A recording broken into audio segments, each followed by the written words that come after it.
took just minutes for the state of South Carolina to execute a 14-year-old boy. But it took 70 years to admit they were wrong. A 14-year-old boy, still a child, still growing, still learning the world. And yet, he was executed by the state, strapped into an electric chair so small it barely fit his body. And 70 years later, a judge said, this should have never happened. Because the truth was, George Stinney was most likely innocent. 1844, Alcaloo, South Carolina, a quiet town, the kind where everyone knows everyone. But beneath that calm, there was a line, not just a road, not just a boundary, a railroad track that divided two completely different worlds. On one side, white families, order, stability, power. On the other, black families, separated, watched, limited. George Stinney lived on that side.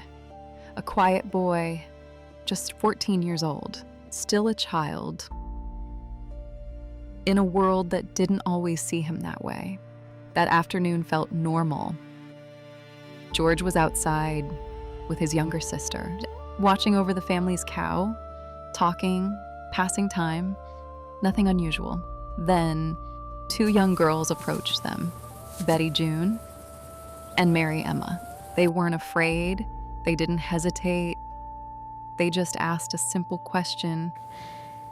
Do you know where we can find wildflowers? No. And that was it. No argument, no tension, no reason to remember it as anything important.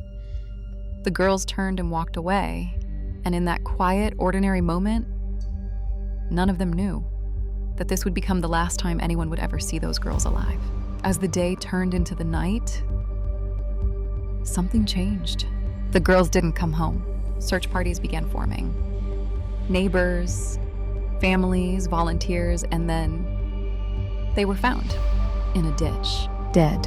The mood of the town shifted instantly. Confusion turned into fear. Fear turned into anger.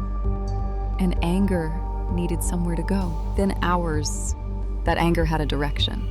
Police arrived at George's home. A 14-year-old boy pulled from everything familiar and suddenly treated like a suspect. There was no weapon, no physical evidence, no one who saw anything, just one detail.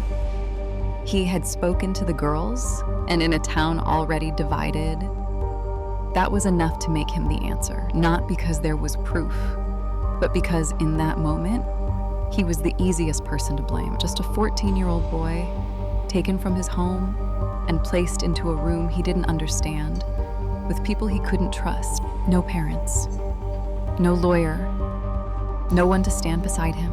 Just adults, authority, pressure, and somewhere in that room, a child was expected to defend himself. Police would later say, he confessed. But when you look closer, that's where the story begins to fall apart. There was no written statement, no signed document, no recording, no witness who actually heard it, nothing. Just the word of the same people who interrogated a 14-year-old boy alone. Now pause for a second. Imagine being 14, scared, confused, you just want to go home. And every adult in that room is telling you what they believe is true. Years later, even the courts would ask, did that confession ever really exist? Or was it something created to close a case? And then, before anyone could question it, everything moved forward. Fast, too fast. The trial didn't feel like a search for truth. It felt like a process already decided. It lasted just a few hours. No real defense, no one speaking for George, no one challenging the story. His lawyer barely fought. No witnesses, no real cross-examination, and in front of him, a jury that didn't look like him, didn't know him. They left the room. 10 minutes. That's all it took. 10 minutes to decide the fate of a child. They came back, guilty. And just like that, his life was already slipping away. June 16th in a 1904, A room full of adults, officials, guards, witnesses. And in the middle of it all, a 14-year-old boy. Stinney is walked into the chamber, small, quiet, too young to fully understand, but old enough to feel the fear. He weighs barely over 40 kilos. So small. The chair wasn't built for him. They have to adjust it, make it work. The straps don't fit properly. His body is too small. So they place a Bible under him to raise him into position. Think about that. A child being lifted up so the state can execute him. The mask is placed over his face. Too big, it slips. No speech, no final words, just silence. When asked if he had anything to say, he softly replies, No, sir. The switch is pulled. And in seconds, he's gone. For the people in that room, it was procedure.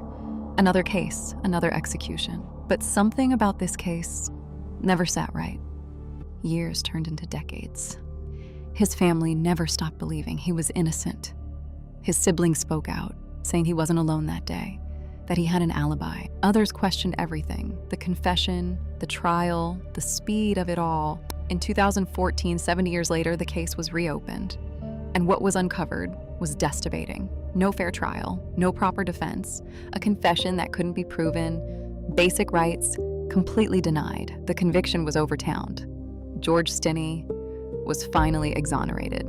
It took just minutes to take his life, and 70 years to admit it was wrong. This wasn't just a mistake. This was a system that failed a child, because sometimes justice doesn't fail loudly. It fails quietly until it's far too late.